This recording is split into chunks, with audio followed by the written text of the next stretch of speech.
যেখানে পাহাড় কথা বলে আর প্রকৃতি নিজেই গল্প শোনায়।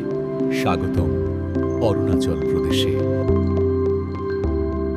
গুয়াহাটি থেকে শুরু ব্রহ্মপুত্রের বিস্তার পেরিয়ে নামেরি ন্যাশনাল পার্ক ছুঁয়ে প্রবেশ অরুণাচলের জাদুকরী রাজ্যে।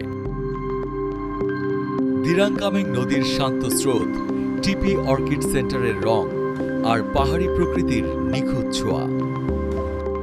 বুমলা পাস, মাধুরী লেক আর সন্ধ্যায় তাওয়াং ওয়ার মেমোরিয়াল। ইতিহাস আর আবেগ একসাথে।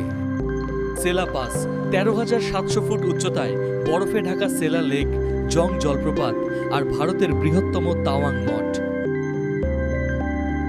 চা বাগান, পাহাড়ি দৃশ্য আর কাজিরাঙ্গার প্রকৃতি। অরুণাচলের লোকনৃত্য, ছন্দে ছন্দে ধরা পড়ে পাহাড়ের আত্মা, সংস্কৃতির গভীর স্পন্দন। আর ভ্রমণ নিয়ে আসছে মেসমেরাইজিং অরুণাচল প্রদেশ, ৭ রাত ৮ দিনের এক অনন্য অভিযান। এই এপ্রিল ভিড় থেকে দূরে প্রকৃতির কাছে ফিরে যান আর ভ্রমণের সঙ্গে।